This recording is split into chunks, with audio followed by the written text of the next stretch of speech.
Yeah ready sir. నమస్తే అండి. ఏం పేరు మీ పేరు? అంజయ్య నా పేరు. అంజయ్. ఏం చేస్తుంటారు? ఆటో నడిపిస్తాను. ఆటో. ఓకే. ఆటో డ్రైవర్ అంటేనే పాపం వాళ్ళ కష్టాలు బాగా ఘోరంగా కనపడుతున్నాయి. మరి 10,000 ఇస్తున్నారా గవర్నమెంట్? ₹1 లేదు. ₹1 లేదు. వచ్చి బిజినెస్ కూడా లేదు అసలు. బిజినెస్ కూడా లేదు. రోడ్డు మీద కొనలేకపోతే అన్ని పెరిగినాయి రేట్లు. ఈడ పోతేనేమో రోడ్డు మీదకి వచ్చి ఏమో కొట్టుకొస్తారని ఇంటికాడ పిల్లలు ఎదురు చూస్తారు. మనకి దందా లేదు. పూజ చేసినట్టు ఉన్నది సార్. అసలు దందా అంటే లేదు, మరీ ఘోరంగా అయిపోయింది. అట్లా గవర్నమెంట్ నుంచి వచ్చే పథకాలు కూడా ఏమైనా ఉందా? ఏమి రూపాయి ఎవడిస్తాడు? ఆ మాటలు చెప్పడమే కానీ ఇస్తాడైతే ఎవరు ఇయ్యాడు. ఏం లేదు. ఎవరిస్తలేరు.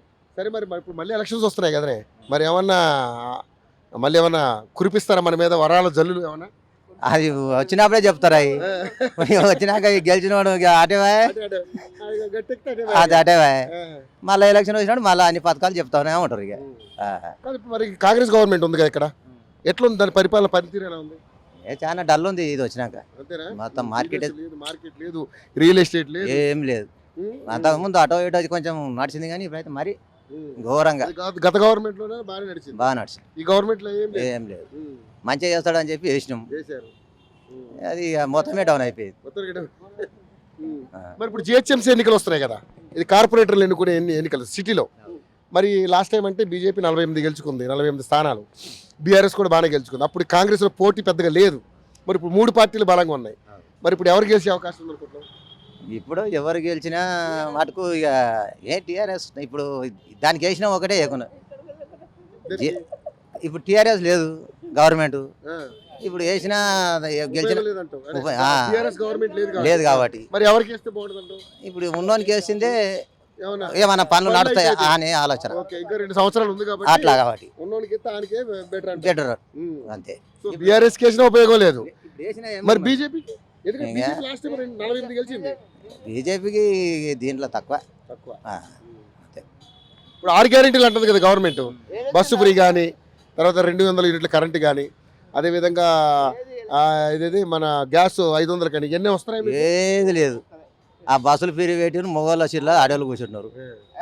ఇక ఉన్నవాసం అది. ఇప్పుడు ఎట్లుందంటే పనికి లేని వాళ్ళు కూడా తిరగనికే పెట్టాడు. మొగోళ్ళు డబల్ చేసిండు. డబల్ చేసి ఏం చేసిండంటే ఆడోళ్ళకేమో పిరి పెట్టిండు, మొగోళ్ళకేమో డబల్ చేసిండు. అంతేగాని మిగతా ఏం చేయలే ఆయన, ఏం చేయలే. ఎందుకంటే ఆడోళ్ళ ఛార్జీలు మన దగ్గరనే కూర్చున్నాడు. లేకపోతే అది ఏం చేయలే ఆయన. నేను ఆడోళ్ళకి పిరి ఇచ్చిన అన్నాడు అంతే. కానీ ఆడోళ్ళతో నేను పిరి ఇచ్చాడు, మొగోళ్ళతో డబల్ కూర్చున్నాడు. అలా లాభం ఏముంది చెప్పాలి? మనకి లాభం ఏముంది? ఫాయిదా ఏముంది? దాని మీద ఒకవేళ అదే రేట్ తక్కువ చేసి ఆడోళ్ళకి పిరిస్తే అప్పుడు లాభం అనుకుంటుంటాం. ఏం చేసిండు? ఆడోళ్ళకేమో పిరిచ్చాడు, మొగలతోనే డబల్ చేసి గుంజుతున్నాడు. లాభం ఏం లేదు, దాంట్లో ఉపయోగమే లేదు. ఏంటంటే ఆడోళ్ళకి దుండిగా పిరి, మొగళ్ళకి దుండిగా డబల్ చేసిండు. మా దగ్గర ఎక్కడ పోయా మీ ఇష్టం పడిపో, లేకపోతే లేదు. నేను మాకు పిరి ఉంది, మేము పోయేస్తాం. అట్లా అయిపోయింది. అలా అయిపోయింది. మొగలకు 200 యూనిట్ల కరెంట్ కూడా రావట్లేదు. అది వస్తుందిలే, వచ్చేటోళ్ళకి వస్తుంది. రావట్లే. నేను హౌస్ ఓనరే కానీ రావట్లే. నాకు 200 యూనిట్ కూడా రాదు. కాకపోతే నాకు 500 కరెంట్ బిల్లు, 600 కరెంట్ బిల్లు వస్తుంది. రావట్లే. నేను 2 సార్లు 3 సార్లు ఇచ్చిన, రావట్లే. ఎందుకు? బిల్లు కడుతున్నా అంతే. గ్యాస్ కూడా సబ్సిడీ లేదు, ఏది లేదు. ఆయన వల్ల మాకు గవర్నమెంట్ లో ఏం లేదు. నిజంగా చెప్తున్నా. నాకు అన్నా నువ్వు ఆడోళ్ళకి పిరి పెట్టిండు కరెక్టే, మొగళ్ళకి ఏం చేసిండు? డబుల్ పెట్టాలి. ఇప్పుడు ఆటో వాళ్ళకి 10,000 అన్నాడు, 10,000 కూడా లేకపోయా బొంగిచ్చిండు రోడ్డు మీద. ఇప్పుడు ఎట్లా అంటే బస్సు పిరి పెట్టినాక ఆటో వస్తాడా? ఎవడొస్తాడు? సో ఈ బళ్ళు ఎలా పెట్టుకుని కూర్చోవడమే, పని లేదు, ఏం లేదు. ఎక్కడిది పని ఉంటే గిట్లా ఉంటామా? సో మరి ఏంది మరి అయితే మరి సరే మీరైతే మీ అభిప్రాయం చెప్పారు. గవర్నమెంట్లో ఉన్నారు కాబట్టి వాళ్ళకి వేస్తే బెటర్ అనుకుంటున్నారు మీరు. సో మీరేమనుకుంటున్నారన్న? మరి నేనైతే గవర్నమెంట్ వేస్ట్ అనుకుంటున్నారు అంతే. వేస్ట్. ఎందుకంటే ఇచ్చే పథకాలు ఏది ఇస్తలేదు. ఆయన ఏం చేసిండు? గృహ మహిళలకు 2,500 ఇస్తా అన్నాడు.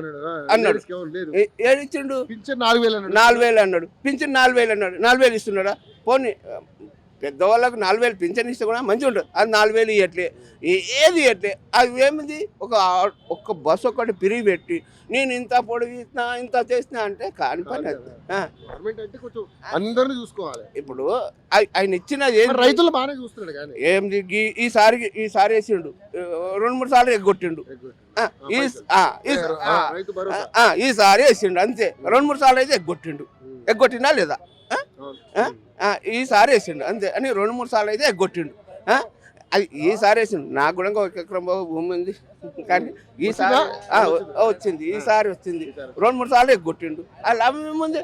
కేసీఆర్ ఉన్నప్పుడు ఏం లేదు, ఇట్లా టక్ టక్ పడేది అంతే అంతే. మనం ఇప్పుడు కాదే మరి బీజేపీ కూడా పోటీలో ఉంది కదా, మరి ఎట్లా అనిపిస్తుంది? బీజేపీ ఉంది కానీ మన తెలుగు రాష్ట్రాల్లో బీజేపీ అంతే. ఎందుకంటే అంతే కొంచెం అంటే మరి 8 మంది ఎమ్మెల్యేలు గెలిచారు, 8 మంది ఎంపీలు గెలిచారు. ఏం చేస్తున్నారు? గెలిచి కూడా వాళ్ళు తెచ్చింది ఏం లేదు కదా ఇక్కడ తెలంగాణకు తెచ్చింది ఏం లేదు కదా. ఇప్పుడు బీజేపీ ఎంపీలు 8 మంది గెలిచిండ్రు కరెక్టే, తెచ్చింది ఏం లేదు కదా. తెచ్చింది ఏమన్నా ఉందా? ఇప్పుడు వాళ్ళు కూడా గెలిచారు. మన తెలంగాణని ఎట్లా బాగు చేయాలి, ఎట్లా చేయాలి అనేది కూడా ఇంకా వాళ్ళు కూడా రైల్వే స్టేషన్ వాళ్ళు ఒక్కటి అవి చేస్తున్నారు అంతేగాని నేషనల్ హైవేస్ చేస్తున్నారు. నేషనల్ హైవేస్ అంటే అది ఏముంది, వాడు చేసుకుంటాడు, వాడు టోల్ గేట్ తీసుకుంటాడు, మనతోనే దింగిపోతాడు. అది ఒకటి టోల్ గేట్లు ఘోరంగా ఉంది కదా. మళ్ళీ ఇప్పుడు మన ఒక కారు పోతే అప్ అండ్ డౌన్ తీసుకుంటూనే ఉంటాడు వాడు. టోల్ గేట్ ట్రావెలింగ్ లో ఉన్నారు కాబట్టి ఈ దందాలు ఉన్నారు కాబట్టి మీకు అన్ని తెలుస్తూ ఉంటాయి. సరే ఓకే, ఓవరాల్ గా చూసుకుంటే మరి ఇప్పుడు SIR అంటే దొంగోట్లు తీసే కార్యక్రమం ఒకటి వచ్చింది. అప్లికేషన్ అందరూ చేస్తున్నారు. ఎలా చూస్తావు దాన్ని? దొంగోట్లు తీసేస్తే మంచిదేనా? దొంగోట్లు అసలు వేయొద్దు కూడా. ఎందుకంటే దొంగోట్లు వేస్తే వాడు వేస్ట్ కాలే. నిజంగా చెప్తుంటే దొంగోట్లు వేయొద్దు. మన నిజాతిగా ఓటు వేస్తేనే అది మనకు లెక్క. కానీ దొంగోట్లు మంచిది కాదు. ఇప్పుడు మరి ఎన్నికల కమిషన్ దొంగోట్లు తీసేస్తుంది, మంచిదే కదా? చాలా మంచిది అది. దొంగోట్లు వేయొద్దు కూడా. ఫైనల్ గా మరి GHMCలో మేయర్ ఏ పార్టీ అయితే బాగుంటుంది? మేయర్ గా అయితే TRS అయితే TRS అయితేనే. ఎందుకంటే మన తెలంగాణ అది వచ్చేది పోయేది మనకే పెడుతుంది. ఇప్పుడు వేరే రాష్ట్రాలకు మోసే అవసరం లేకుండా TRS అయితే. ఎందుకంటే వచ్చిన పైసా అంటే మన దీనికి పెడతారు. కరెక్టా కదా? బీజేపీ కూడా అవకాశం అడుగుతుంది కదా. అడుగుతుంది కరెక్టే. బీజేపీ కూడా అదే కదా, సెంట్రల్ పార్టీ కదా. అది కూడా